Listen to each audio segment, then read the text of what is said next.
is nothing else but prayer. Sabi ni Jesus, ask and it will be given you. Seek and you will find. Knock and the door will be open to you. But asking, seeking, knocking is also thinking. Pag iniisip mo, whether you know it or not, whether sinasadya mo or not, pag iniisip mo, hinihingi mo. At pag hinihingi mo, ibinibigay. Kaya yung walang iniisip kundi kahirapan, naghihirap. Yung walang inisip kundi yung sakit, nagkakasakit lalo. Yung walang inisip kundi mga negative things, negative ang buhay nila. Deuteronomy 30:19, this day I call the heavens and the earth as witnesses against you, that I have set before you life and death, blessings and curses. Now, choose life, so that you and your children may live. Malinaw ang sinasabi ng Diyos. Binibigyan ko kayo ng choice, kamatayan o buhay, pagpapala o mga sumpa. Pumili kayo, pero nawa ang piliin nyo ay buhay para sa inyong mga sarili at para sa inyong mga anak. Ang tanong, how to choose? How do we joy? How do we choose? How do we make choices? Choose by and with words, thoughts without words, deeds, actions, and movements without words. In other words, choose by prayer. Kasi lahat yan, yung salita, iniisip, ginagawa, kilos, lahat yan prayer. Akala ng iba yung prayer, yun lamang nag-e-end with this, I pray in Jesus' name, o amen, o ganun. Yung formal prayer. Lahat ng ginagawa natin, iniisip natin, tumatawid sa ating isip, prayer yan.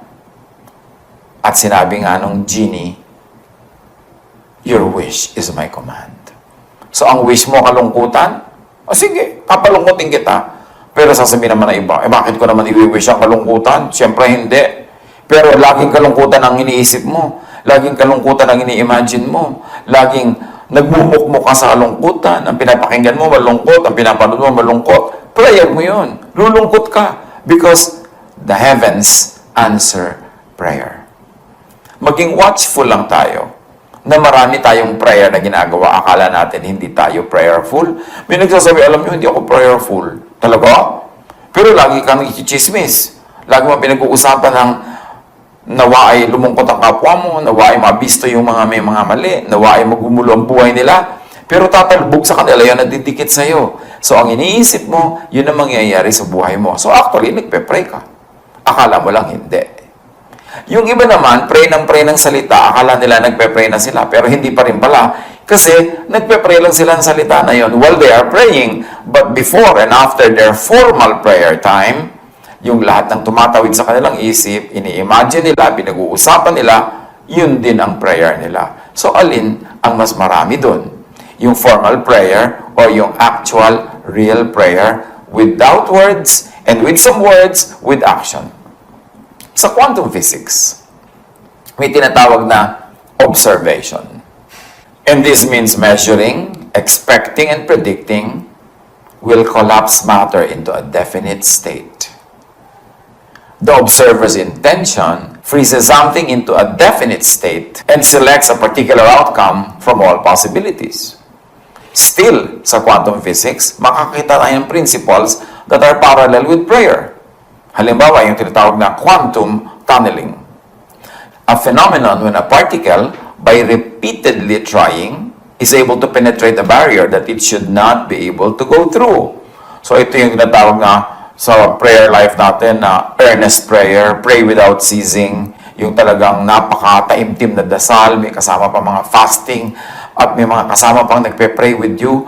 Yan ang equivalent sa quantum physics ng quantum tunneling. Na sa uulit, yung imposible at mahirap gawin, nagagawa. At may tinatawag pa sa quantum physics na observer's effect. The observer's intention to select an outcome depends on the intensity and quality of the observation and or the quantity of observers expecting the same outcome. So sa prayer, pagka sobrang taimtim ang pagdarasal, yung kataimtiman nun ay nagiging isang kapangyarihan para matupad yung hinihingi. Sabi nga ni Jesus, your faith has healed you. If you have faith as small as a mustard seed, order this mountain to lift itself up into the sea, and it will. Paano kung malaki pa yung faith kaysa sa mustard seed? Tapos yung pagka marami nagpe-pray, nagsasama-samang nagpe-pray, nagkakaroon din yan ng power. Basta may unity, yung walang kokontra. At basta taimtim, pag mas marami nagpe-pray, mas nagkakaroon ng kapangyarihan yung prayer na yon. At sa quantum physics, equivalent yung observer's effect. At sa quantum physics, may tinatawag pa ring superposition. Nothing exists until it is observed. All possibilities and states are happening at the same time until it is observed. So yun yung sinasabing, all things are possible for those who believe. Lahat ay posible, lahat ay pwede pang maganap. Yung may sakit ay pwedeng gumaling, yung mga hindi pumapasa ay pwedeng pumasa, yung hindi makalakad sa tubig ay nakakalakad, yung mga kulang na pagkain ay napaparami, nabubusog yung mga gutom, kasi lahat ay posible. At yan yung tinatawag na superposition. Wala pang final. Wala pang final. Kahit sa Ecclesiastes sinasabi, no one can tell the future. Sinasabi ni Jesus, no one knows the time, not even the Son, not even the angels. Kasi lahat, anything, everything can happen. And superposition in quantum physics details that. It's very, very parallel with the concept of prayer. At sa neuroscience naman, imagination and action are integrated and engage the same pathways in the brain. Practicing one influences the other. What you always think of will change the brain's function, circuitry, and physical makeup, which then affects the body and its functions. Well, if that's a mouthful, may quantum physics pa daw tayo, meron pa daw tayo neuroscience, pero ipinapakita lang natin how science could be God's prophet. That science explains the many wonderful things that the Bible has been saying all along. Na ang prayer works, mataimtim na panalangin can change things. One person, sa pamamagitan ng talagang taimtim na pananalangin, ay pwedeng makapagpabago ng mga pangyayari at mga bagay, at lalong-lalo naman kung marami pa siyang kasamang nagpe-pray. Now, how to avoid what you do not want in life? As we have said, do not think it, and now we say, do not plant it. What you plant is what you harvest. Ayaw mong umani ng talong, huwag kang magtanim ng talong. Ayaw mong umani ng kaaway, huwag kang magtanim ng away. Ayaw mong umani ng gutom, huwag kang magtanim ng nakakagutom. Ayaw mong umani ng gulo, huwag kang magtanim ng gulo. Pag iniisip mo, prayer yon, mangyayari. So kung gusto mong iwasan isang bagay, huwag mong isipin yun. At huwag mo ring itanim ang ayaw mong anihin. Proverbs 22:8, whoever sows injustice reaps calamity. Galatians 6:7, do not be deceived. God cannot be mocked. A man reaps what he sows. Kung anong tanim, aanihin. So ayaw mo pala na mag-away kayo ng mga pinsan mo, huwag ka magtanim sa utak mo na mga away ka o makikipag-away ka. Ayaw mo pala na maghirap, huwag ka magtanim sa utak mo ng mga pagpapalusot, pandadaya, panggugulo, dahil hirap ang pupuntahan yan.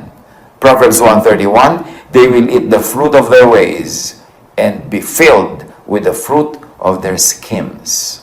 Gusto mo ng tahimik na buhay, huwag ka magsimula ng chismis. Gusto mo ng tahimik na buhay, huwag kang maintriga. Kasi kung ang tanim mo ay chismis, tanim mo ay intriga, yung gulo na yon ang aanihin mo sa iyong buhay. Ayaw mong umani na magkahiwalay kayong mag-asawa, huwag kang magtanim ng adultery, huwag kang magtanim ng pride, huwag kang magtanim ng competition with your own spouse, huwag kang magtanim ng pagsisinungaling, huwag kang magtanim ng manloloko. Kasi ang tanim, aanihin. Hosea 8:7, they sow the wind and reap the whirlwind. Pagka nga negative pa ang itinanim mo, mas malaki pa yung ani. Siyempre, mas malaki lagi ang ani. Nagtanim ka na isang butil, mamumungay ng maraming bunga, ng maraming butil. Nagtanim ka na isang masama, maraming sama ang magiging dulot nun. Kasi merong such a thing in the universe as cause and effect. Internal thought, external action, start an automatic chain of events that lead to preset conclusions. Umaandar ang universe in perfect harmony, in perfect balance, at sinusunod ng universe ang laws of nature na Diyos mismo ang nagbigay. Merong hindi pwedeng baguhin na laws of nature. At isa dyan, pag may sinimulan kang isang bagay, hindi titigil yan hanggang hindi lumalabas yung bunga. It will go full circle. What goes around, comes around.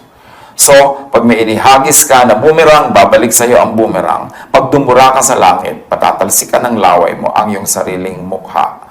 Merong effect ang bawat cause. May bunga ang bawat tanim. Sa quantum physics, may tinatawag na wave function collapse. The outcome of an event can be manipulated by extracting data pertaining to that event. What you predict, expect, measure, will increase the probability of it happening. For something to happen or to exist is dependent on the observer and what is being measured, expected, and predicted.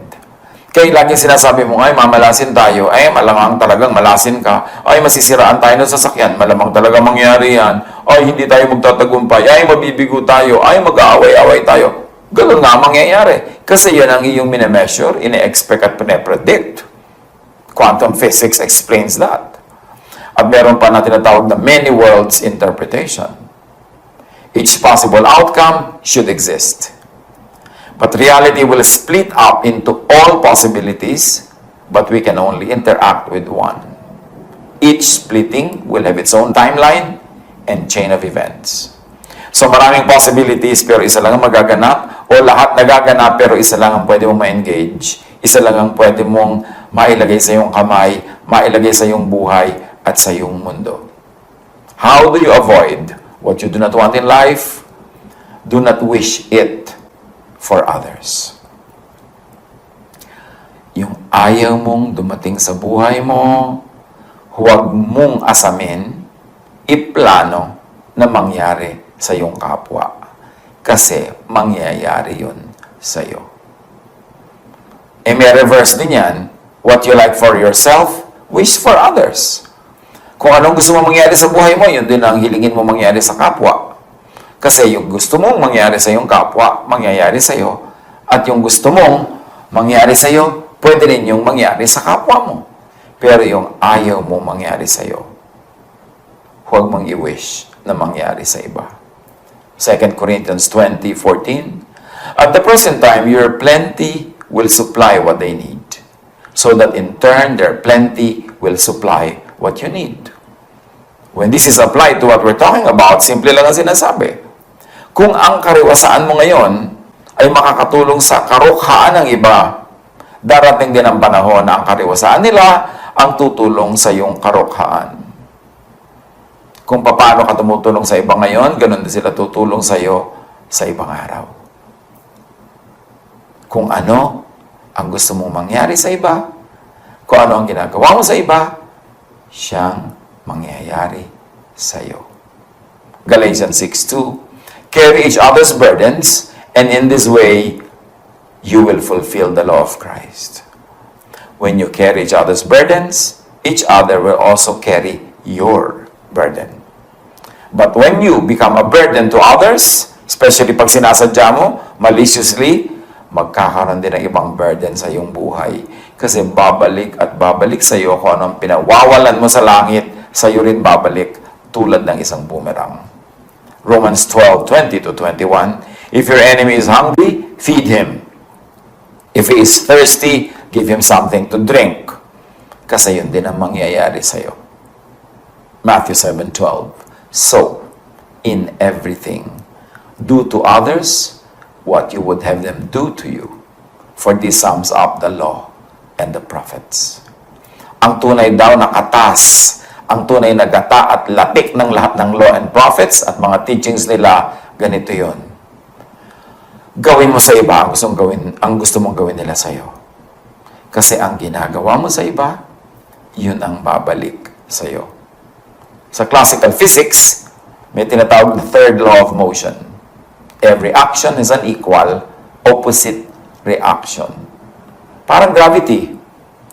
Kung 10 kilos ang weight mo, kung gano'ng kakagaan, yun ang itutungtong mo sa lupa. Ang itutulak ng lupa paakyat, 10 kilos din. Kaya hindi ka tumatalbog at hindi ka lumulubog. Kasi yung weight mo na ibinibigay sa earth, yun din ang weight na ibinibigay niya pabalik para mag-balance.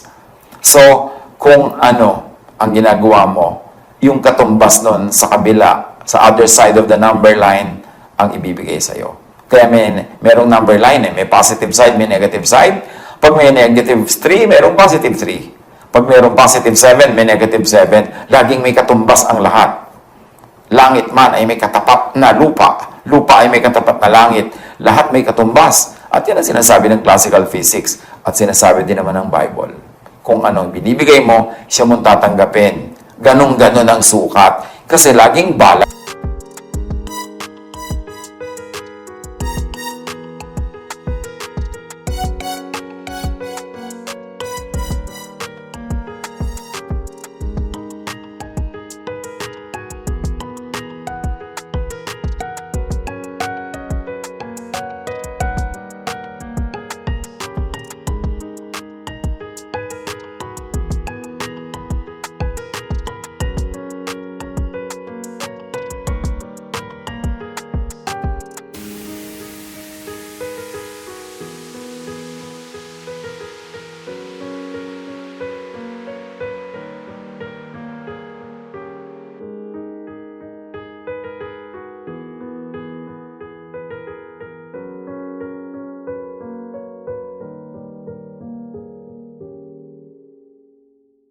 Right, will you not be accepted?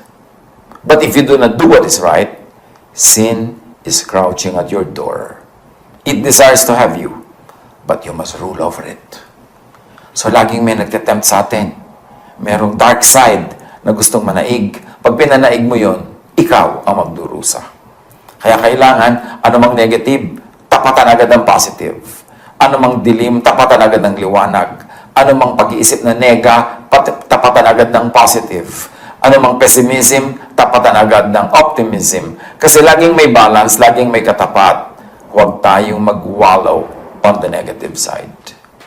Psalm 51:10, Create in me a pure heart, O God, and renew a steadfast spirit within me. Kailangan may pure heart. Kasi kung anong lumalabas sa heart mo, yun ang babalik. Kung impurities ang lumalabas sa heart mo, impurities ang babalik. Bad thoughts ang lumalabas sa iyong isip, bad thoughts ang babalik sa iyo. Matthew 9:4, Jesus said, Why do you entertain evil thoughts in your hearts? Huwag. Huwag mag-isip ng masama sa kapwa kasi yun ang mangyayari sa iyo. Kaya yung mga bata pa, nung araw, uso yung sinasabi, talbog sa akin, dikit sa iyo. Pag may sinabi kang masama, may minura ka, meron kang ginawa ng hindi mabuti, sasabihin ng bata, talbog sa akin, dikit sa iyo. And there is truth in that folk idea.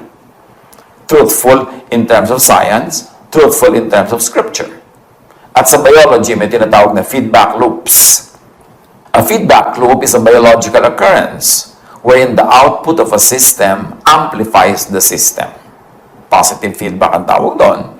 Or inhibits the system, negative feedback. Positive feedback amplifies change, while negative feedback reduces change. So, dapat maganda yung positive feedback ang ginagawa natin. Ano example ng positive feedback? Yung fruit ripening. Once a fruit is ripe, it releases a chemical into the air. This will be picked up by the other next closest fruit, which will also ripen. And the process continues until all the fruits in the tree are ripe. Kaya pag mayroong isang nabulok na kamatis sa basket, nabubulok agad lahat. Pag may nabulok na isang apple, nabubulok agad lahat. Yan ang positive feedback. So, gawin mong positive, hindi negative. Ano ang negative feedback? If the numbers of prey, yung mga hinuhulit kinakain ng mga hayop, if the numbers of prey decrease, then some predators will starve and their numbers will decrease. Hindi tayo nabubuhay para sa sarili lamang.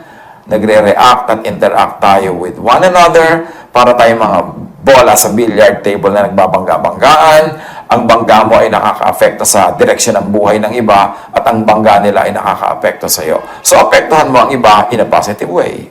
Mag-isip ka para sa kanila ng positive, para puro positive din ang bumalik sa iyo. Matthew 7:12. So whatever you wish that others would do to you, do also to them, for this is the law and the prophets.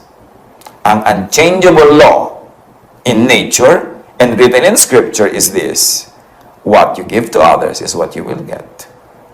How you think about them is how the universe will think about you. So, paano mo iiwasan ang mga bagay na ayaw mo? Huwag mo yun i-wish para sa iba, huwag mong ibigay sa iba. Luke 6:27. But to you who are listening, I say, love your enemies and do good to those who hate you. Bakit? When you do good to those who hate you, good will come to you, either from them or from others, or from the universe. But when you do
do bad, you know the rest.